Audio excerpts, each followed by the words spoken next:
I think I'm peaking a bit. Hang on. Hello. That was 2005, I would have said.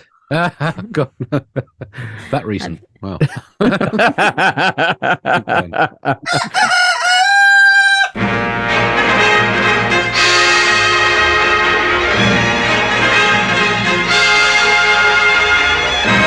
The Bugle, audio newspaper for a visual world. Hello, Buglers. I am Andy Zaltzman, reporting to you live from the shed, and welcome one of the most cordial of all possible welcomes. In fact, we're talking top 10% of all the welcomes in history in terms of cordiality, so you better appreciate it, or I'm going to get oh shit, we just dropped out of the top 10. But never mind. Welcome to the Bugle. It's issue 4263 of the world's longest running and only audio newspaper for a visual world. Over 550 episodes now of unrelenting factivitiveness. And joining me for another one today are, firstly, currently in Sydney, Australia, it's Alice Fraser. Hello, Alice. Hello, Andy. Hello, Buglers. It's a delight to be back. It's great to have you. How has your festival season been? So far, so good. I've got to say, the first week of my show was pretty f***ing brutal. Because it turns out that if you stop gigging because you have a baby, you get rusty. Oh, right. Yes. And then the very kind people who came to my first week of shows bore the brunt of that right in their stupid faces. Just me with a wet fistful of jokes going, is this funny? Isn't that what all shows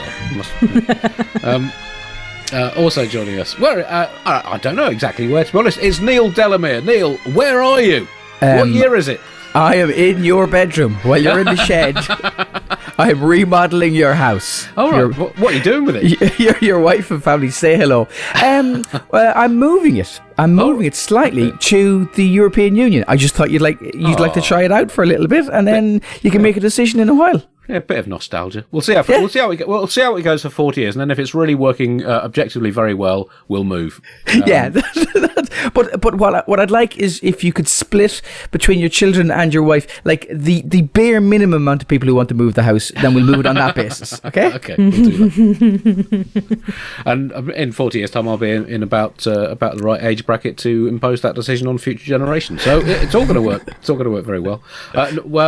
So welcome, Neil. How are you? I'm very well. I am in the midst of May is communion and confirmation season over here, and my young nephew is obsessed with technology, so he asked me for a drone for his confirmation. So right. I bought him the cheapest drone possible, and it goes up and down, and it has a limited kind of altitude. Now, he would call it a kite, but I'm very much sticking with analog drone for the moment.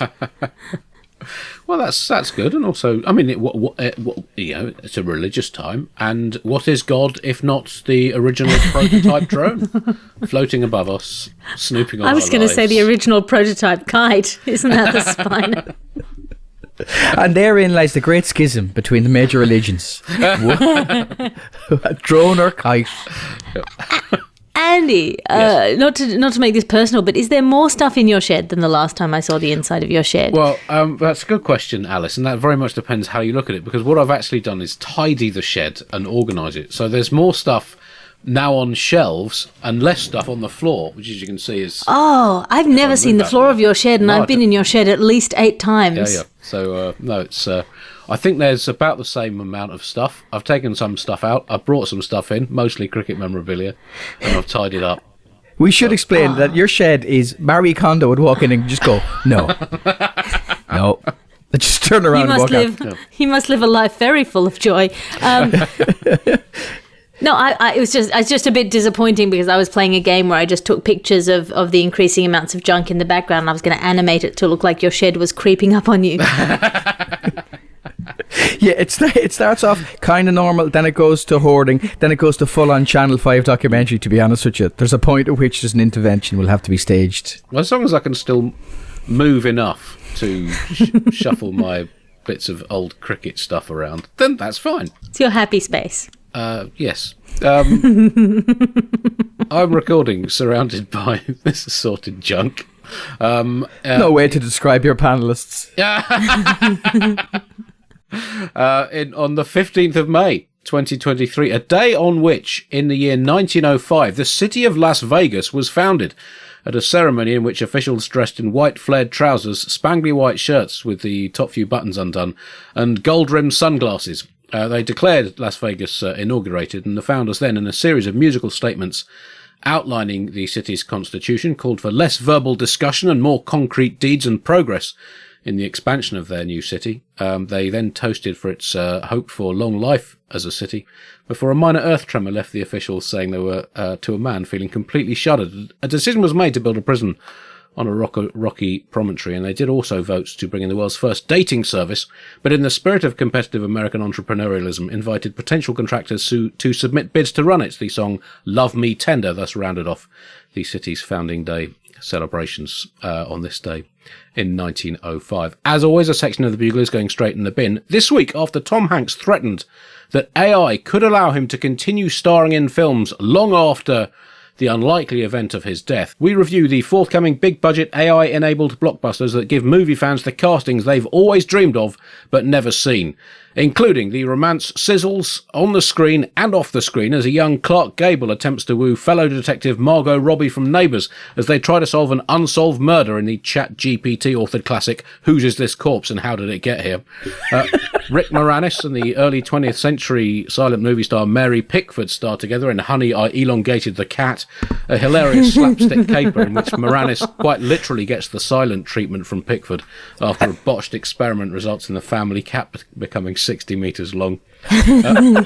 Also coming, 19th century opera star Jenny Lind will, thanks to AI, star in a musical adaptation of the erotic thriller Basic Instinct. The music is being provided by an AI Joe Green, or Giuseppe Verdi, of course anglicised for today's tech-savvy world. The libretto will be by an AI Billy Big Words himself, William, Lizzie Whiz. I'll hack out some anti-Yorkist propaganda for you, no biggie, Shakespeare. Also, alongside the new Basic Instinct, we have Jurassic Park, Popes to the Rescue.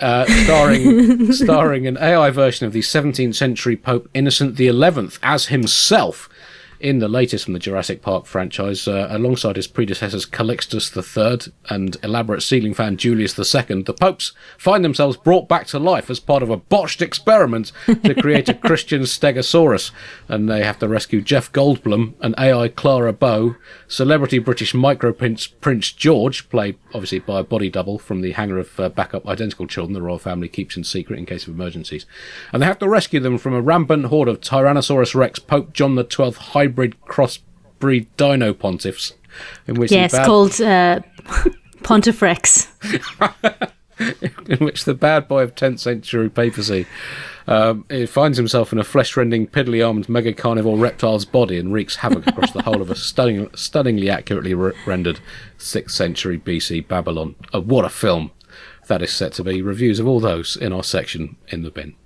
Can I just say, if Jurassic Park has taught us one thing, it's in the first movie, it's that a pope should never shit in the woods. All Pope's vision is based on movement as well. I don't know if you know that. You're at Mass, and if you see the holy water just kind of tremble, it means that the Pope has been nearby. I like the way you think that that's made up, and that is less fantastic than the Catholic catechism that we had to learn for our Holy Communion at school. I had to learn quite a bit of stuff for my bar mitzvah, but I learnt it all in Hebrew, and I was never taught what it actually meant. Probably the best way to do religion.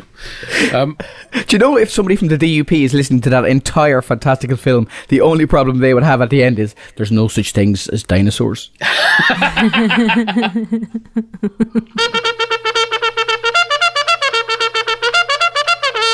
Top story this week, the world. We're looking just broadly at what's going on in the world this week. We'll start with some world leaders, current, former, future, possibly all three in some cases, including the former American president, Donald Trump, who achieved a first last week. Not the first in his career. He became the first former US president to be found liable for sexual assault. The renowned insurrection fan and black belt nation splitter received the verdict last week on Wednesday at 9 a.m. on Thursday UK time. This was lead news, understandably, on most news sites in America.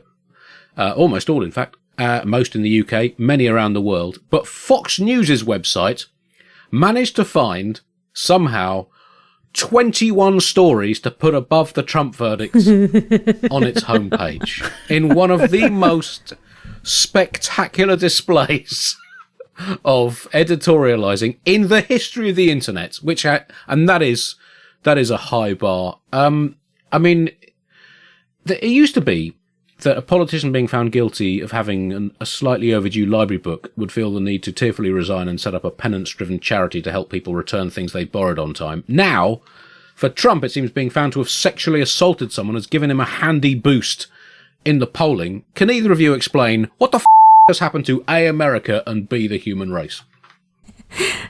I think it's an extraordinary a win for Trump. He manages to spin a civil conviction for sexual assault into a victory in the culture war. That is tertiary level, like Trump. He's gone away to Mar-a-Lago like Rocky in a Rocky movie. Everyone thought he was getting out of shape, but it turns out he was just strangling a chicken with his bare hands and telling a side of beef that it looks like a bad person. And America used to know how to make a side of beef that knew a woman's place was on the Miss Universe competition stage and not suing innocent predators for simply using their God-given sociopathy. And if America didn't want Trump to be rich and successful, he wouldn't have spent the last 50 years being allowed to pretend to be rich and successful. I'm sorry, Andy. This is so, like, the rage I feel at having to make jokes about Donald Trump again is so pure that you could sell it to Gwyneth Paltrow as a detox product. Could you make it into a candle, maybe? I don't know. So the GOP, hers is Goop, isn't it? Yes. So apparently GOP is within Goop, the grand old party. This is all working together, Alice. This is genius. That's what this is. I mean, it's genius to the level of CNN having him on. And did you see this interview that Donald Trump did on CNN? Well, I tried to watch some of it and found myself overwhelmed by a sense of the futility of human existence, and I needed to turn it off and bury my head in just, I don't know, a cross between a pillow and a book of sports statistics, just to try and cleanse my soul of it. It feels like the direct result of the writers' strike, to be honest. It's everything that is wrong with the entertainment industry nowadays, just uninspired reboots of previously successful properties. Haven't they already run the give Donald Trump a platform opposite a journalist unequipped to deal with his particular form of malignant bluster and resentment stoking catchphrasery? Haven't they already done that? Sells tickets. I know three things about Donald Trump. One, he's a mendacious egomaniac. Two, his ear is attached at a fixed point, and if you stamp on his foot, it hinges up like a pedal bin. And three, his hardcore base will forgive him anything. They were immediately out going, oh, it's a civil court, it's not a criminal court, Manhattan is a democratic stronghold. Whenever he commits a crime, he jumps into the air, and as he does so, he cannot be subject to earthly rules. It is unbelievable. But CNN, rather cynically, enjoys a rating boost from this. Is that what we're going to do now? We're going to put on somebody with opposing views to the network's general viewers to antagonise them into watching it. I can't wait to watch Fox News feature an hour of Greta Thunberg dressed as a sexually ambiguous tree telling you how to best recycle your handgun. I can't wait to see GB News feature a sentient, compassionate person. No, that's it. I actually thought I had more on that. Apparently that's just where it ends. The town hall was horrible to watch. I have a method for getting through it. I did watch it. Every time he lies, I took a shot. Oh my God, it was bearable. I had to get my stomach pumped about 7 times. But the only person, this is my theory, the only person who could moderate that, put it in a town hall, put it with Trump supporters, that's fine. Roy Keane is the moderator. Roy Keane is the only person intense enough. So when he's doing his whole, we worked very hard, Roy Keane is like, you were doing your fucking job. They just shouldn't put anyone up against him unless they have a fully equipped fact-checking team and a ba-bow buzzer. I feel like if you had the ba-bow buzzer, that would be the only thing that would over... It just was watching the most insane own goal. It was the political version of fielding a goalkeeper with a football-sized hole in his stomach and octopus for fingers. Well, I mean, you say they should... You need to have a full fact-checking team. I don't think even the world's greatest supercomputer could keep up with Trump in real time. I think, I mean, you'd still have to... update it the following day. For those who are unfamiliar with Roy Keane, he was a former footballer, played for Nottingham Forest, Manchester United, Republic of Ireland. Neil, could you just tell us a bit more about? I mean, his frown is one of the few things on Earth that can be seen with the naked eye from space, I think. But just give us a little more on Roy Keane. Possibly the most intense person who has ever existed in the history of mankind. I reckon he could stare down Genghis Khan. Come on, Genghis, you didn't want it enough. Biggest land empire ever, but come on, you should have pushed on beyond Hungary. I think he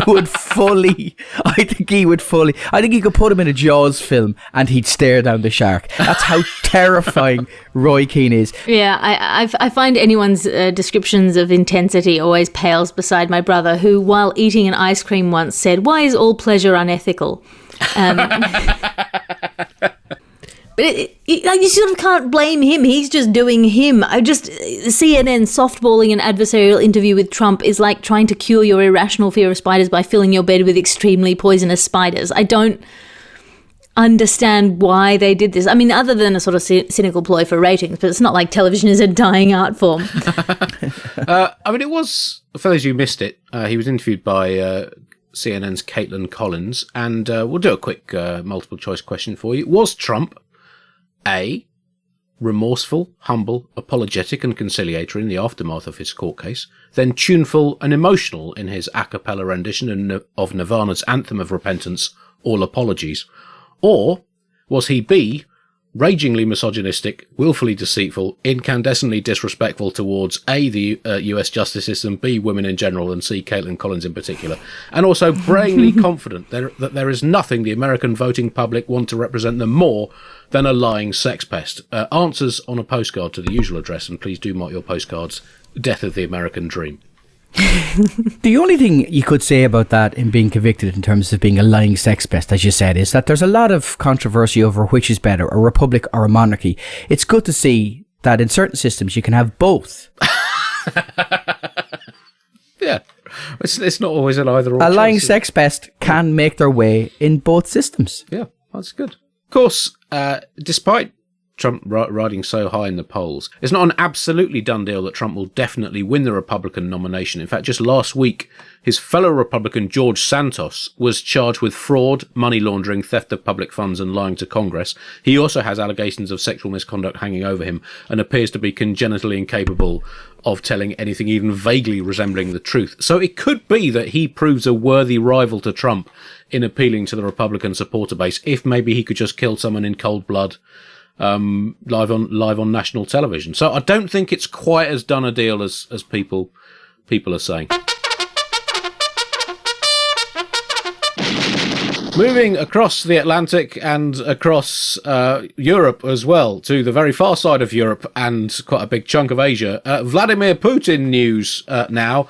And, Putin last week had a Victory Day parade that marked Russia's victory over Germany in the Second World War. But in terms of recent victories, it very much lacked any kind of victory for him to trumpet. What it also lacked was more than one tank. There was one solitary tank with which Poodles tried to project the military might of Russia to the watching world. So it didn't have victory. It didn't have military hard. He might as well have called it the Vegan Crocodile Day Parade. It was even by Putinesque standard. What's the adjective from Putin?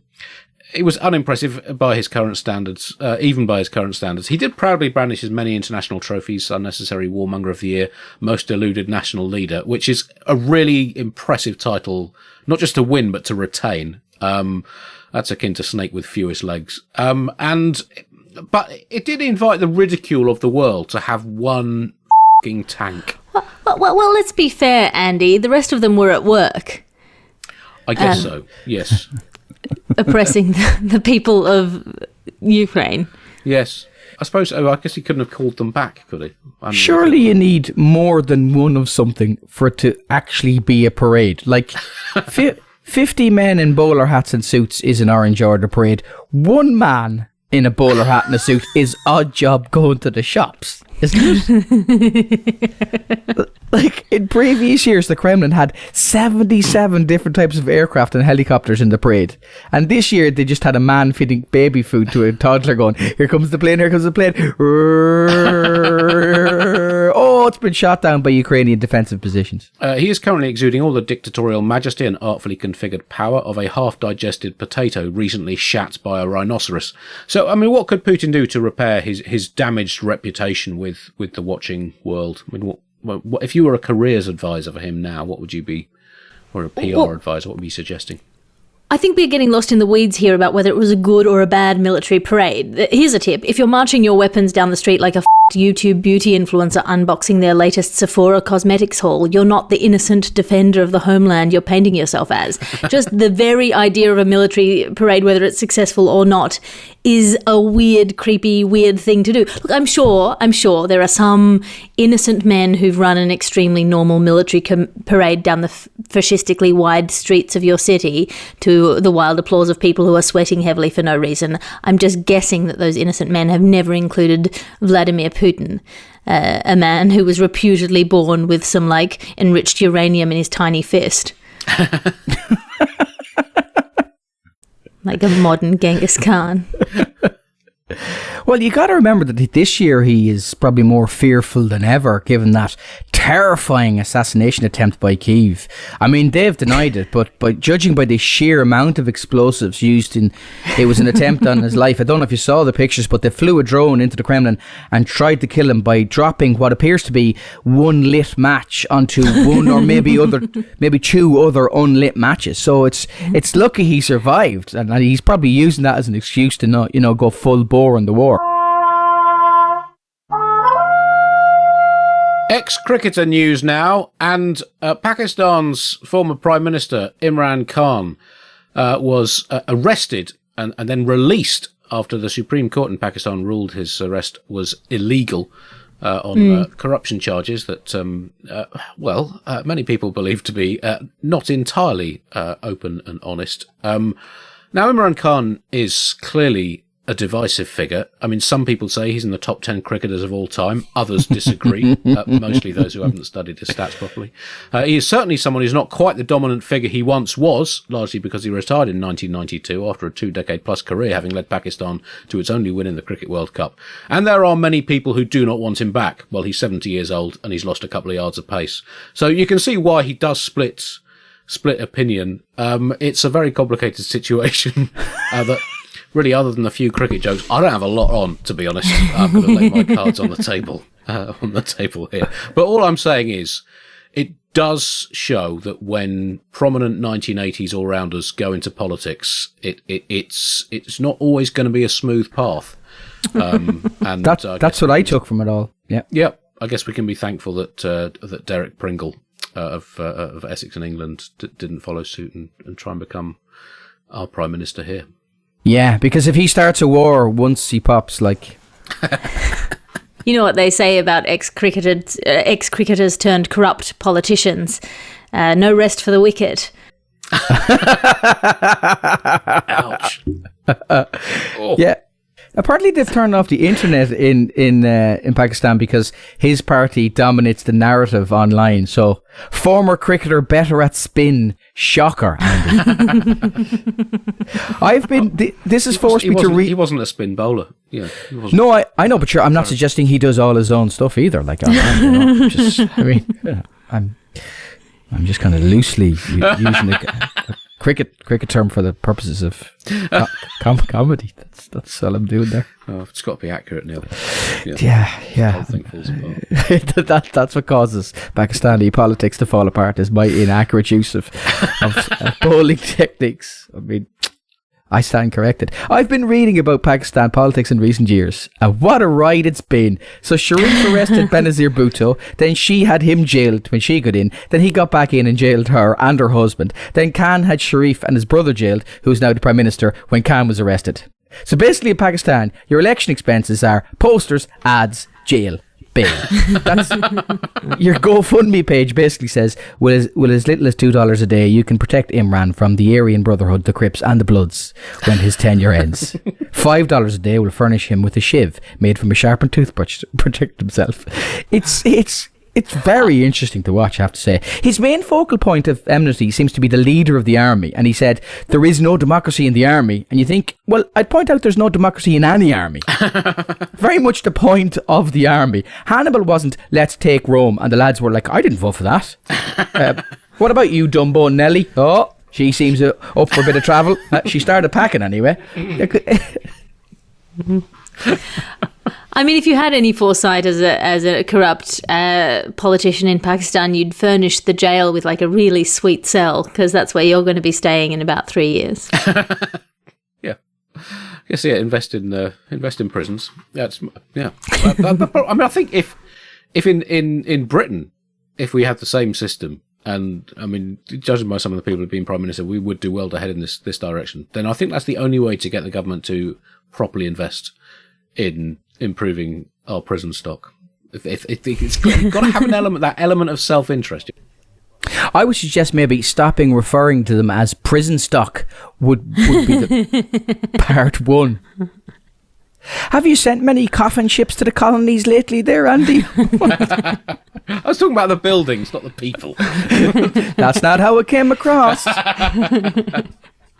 No, how it came across was on a series of small... Never mind. A bit of Australian colonisation jokes there. Just lol.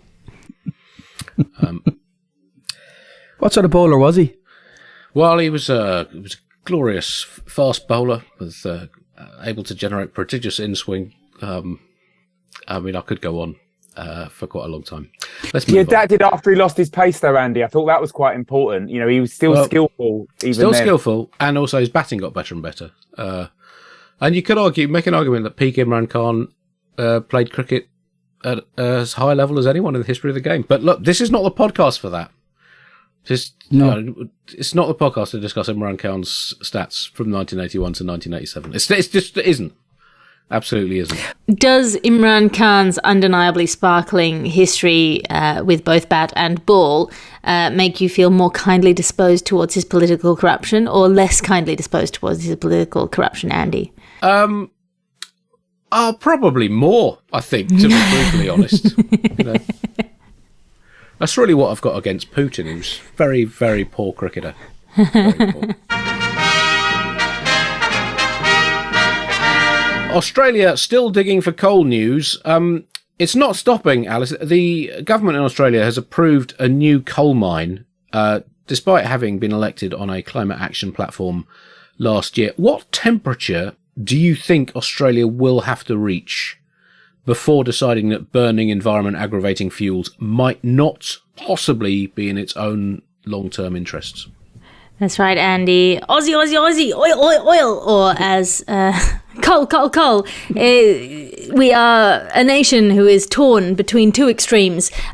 One is our incredible wealth of natural resources that we can sell to China for money that we can use to buy more sandwiches. And the other is the fact that we're constantly on fire, or the only thing that puts out the fire is the floods, and the only thing that dries up the floods is the next fire.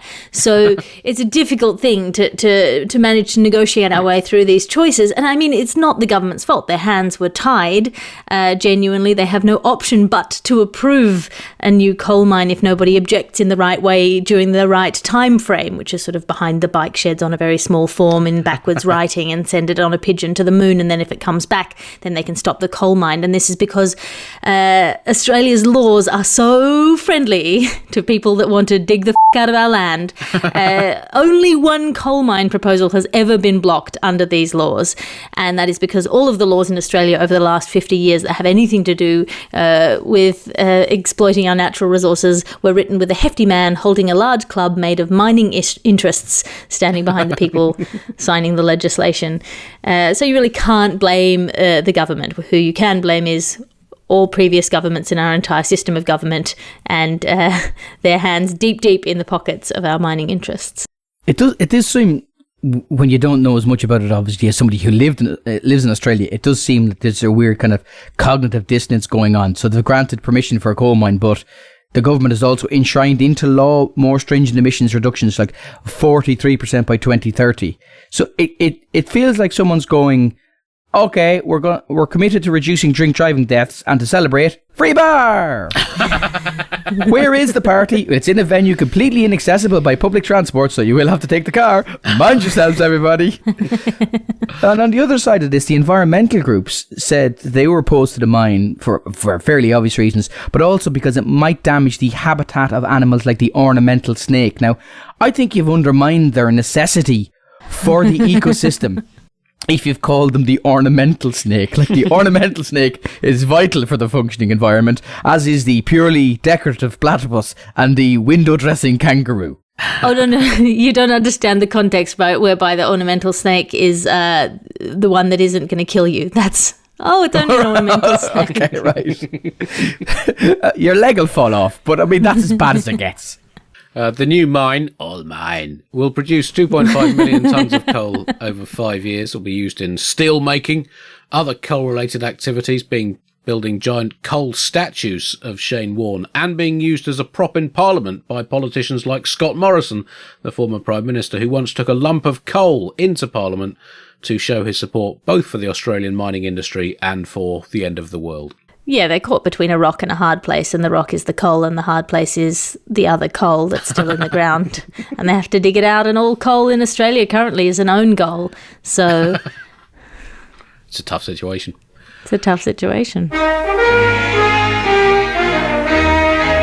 Space news now, and, well, exciting times for Saturn, the ringed planet, famous for being the second biggest planet in the solar system for several million consecutive years, and for having rings that make it fly more smoothly around the sun than non-ringed planets such as Earth and Saturn's big rival Jupiter, is claiming to have 62 more moons than was previously accepted. Very exciting news for Saturn. The bonus extra moons will give the hydrogen-based megablob, which clocks in at the size of not one, not two, but 763.6 Earths.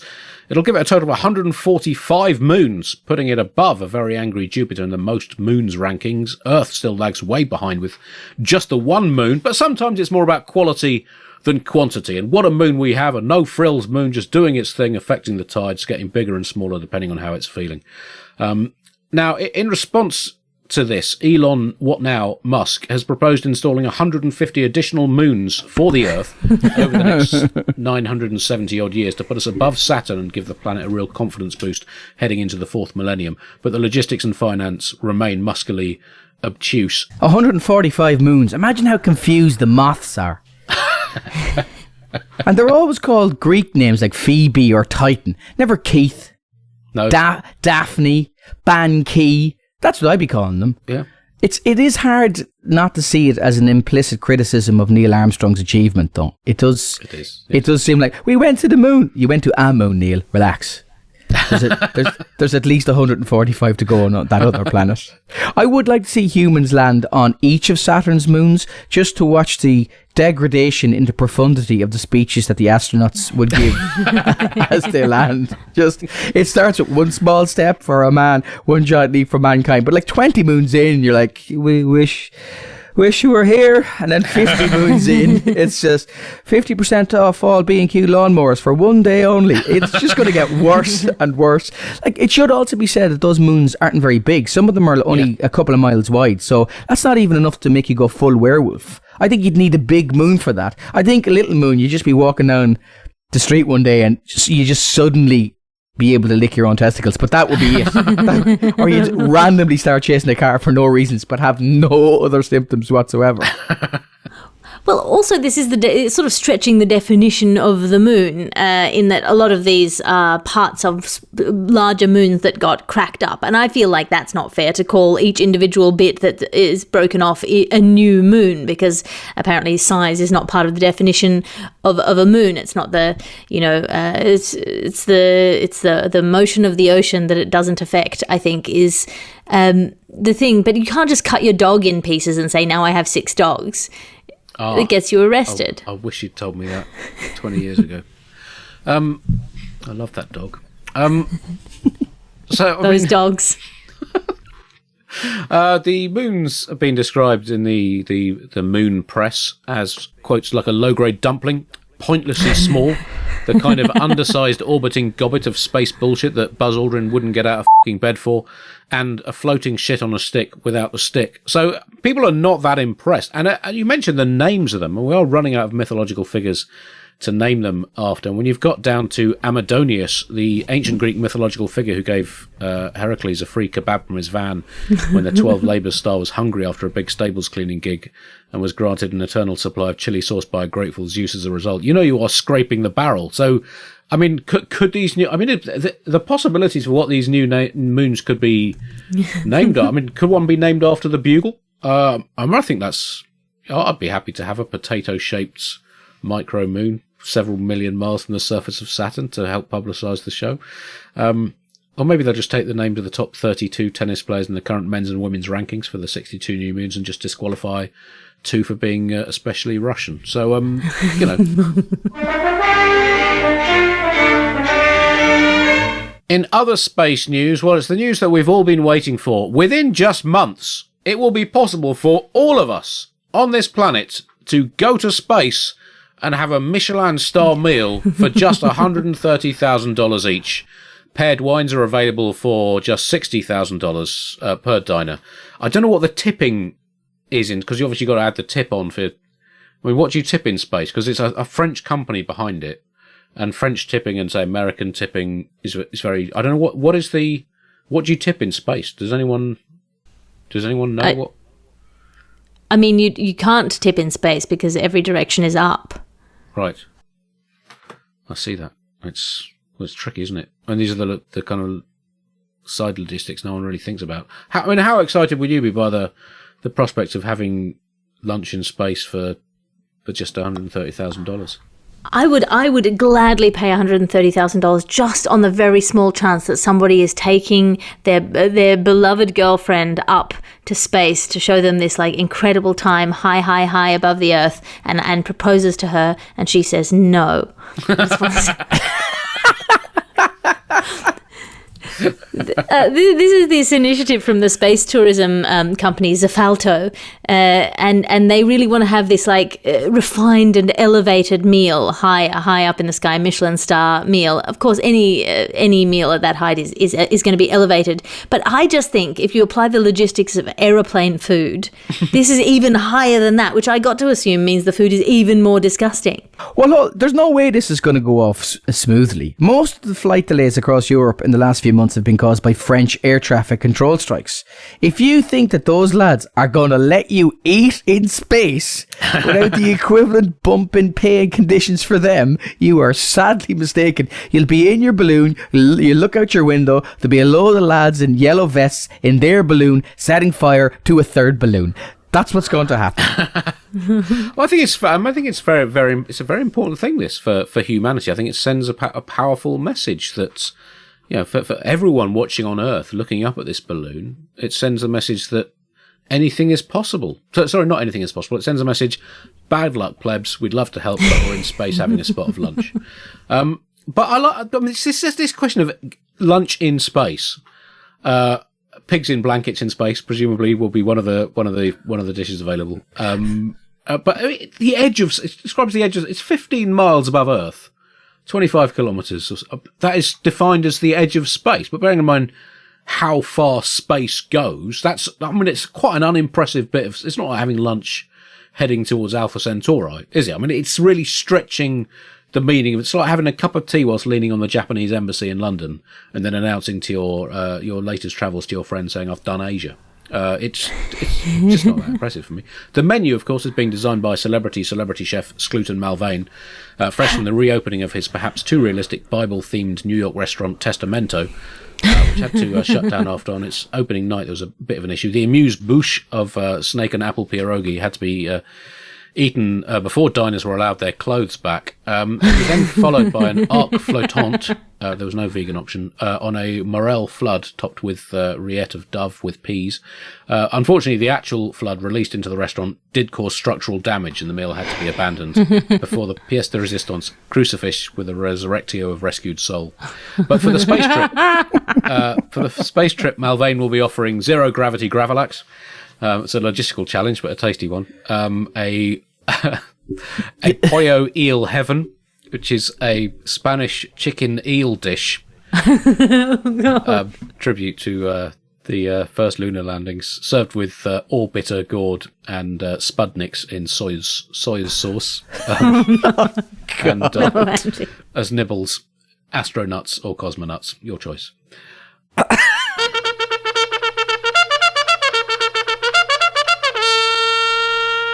That brings us to the end of this week's Bugle. Thank you very much for listening. Next week we'll have exclusive coverage of the World Air Clarinet Championships with Britain's Percival Fastfingers Drenchard miming along to Mozart in the quarter-final. Alice, anything to plug? I am doing a headline set at the Tokyo Comedy Cafe on Thursday, the 18th of May. And after that, I will be doing shows in and around London and the UK, and I'll be doing the Edinburgh Fringe Festival. Also, if you like this audio newspaper, you might like the Sonic Glossy magazine to this audio newspaper, which is The Gargle, of which I am the host. We deal with all of the news and none of the politics. It's my one safe space where I don't have to make jokes about Neil? I'm doing a gig in the SSE Arena in Belfast in February that I'd love people to go to. You can follow me at Neil Delamere Comedy on Instagram, and I do a podcast that producer Chris has been very complimentary about. Thanks, Chris. It's called Why Would You Tell Me That? And we look at the most interesting stories we can find. It's non-topical, so you can listen to them all, and we've covered stuff like why you might throw turf at a corpse. That one was about funeral games. Aphantasia, the condition where people don't have a mind's eye, so they can't visualise, they can't imagine things visually, or the Darien scheme, which was Scotland's attempt at a colony in Panama. So all sorts of weird stuff that people will like. Also, I'm running writers' meetings on my Patreon, if you want to write with me. There you go. I will be doing the Bugle for the foreseeable future. Also, the news quiz is on, which you can find on BBC Sounds. We will now play you out with more contributors to the Bugle voluntary subscription scheme who have joined the Wall of Fame. If you want to join them or give just a one-off or recurring contribution to help keep the Bugle free, flourishing and independent, go to thebuglepodcast.com. It is a well-known fact that Bob Dylan often needed help with his lyrics. For example, it was President Lyndon B. Johnson who suggested tweaking Dylan's miserable-looking Dutch woman to sad-eyed lady of the lowlands. All of our Wall of Famers this week have made similar contributions to improving the lyrics of songs now regarded as classics of the modern musical canon, beginning with a couple of people who also helped Bob Dylan. Roger Colwell suggested that Dylan change his lyric "It's gonna absolutely bucket it down" to "A hard rains are gonna fall," whilst Mike Hall suggested to the American songster that "The clocks go back this weekend for daylight saving" would not prove quite such an enduring folk anthem as the times they are a-changin'. Adam Breward helped the British rock legends The Who were set to begin their classic song Substitute with the lyric "There was a regrettable incident involving disposable cutlery in the labour ward." Adam, however, suggested changing that to "I was born with a plastic spoon in my mouth." Dave Tapley helped The Who's contemporaries, the Rolling Stones. On his suggestion, Mick Jagger's first draft "Hiya everyone, I'm minted and stylish but old and a bit of a bastard" were improved to what became the famous lyrics of "Sympathy for the Devil." David Wilson helped out the Red Hot Chili Peppers, famously massive fans of English coastal resorts. Their intended lyric, "Can I have a one-way ticket to Bognor Regis?" was improved on the suggestion of David to "Take me to the place I love, take me all the way." Back in the 60s, Christopher Gantner helped out Otis Redding when he was penning the lyrics to the hit that would become particularly famous when sung by Aretha Franklin. Redding, a notorious Scrabble obsessive, had written, "I've got a 7-letter word, I don't believe it, first time ever." Christopher suggested improving that to "RESPECT, find out what it means to me." Dave Henley helped out with another lyric based on a much-loved game, snooker in this case, and a song by the Irish rockers U2, who had written a song entitled "Excellent, I've potted a red, but I'm not sure what colour to go for next." Dave suggested changing that to the more simple "one."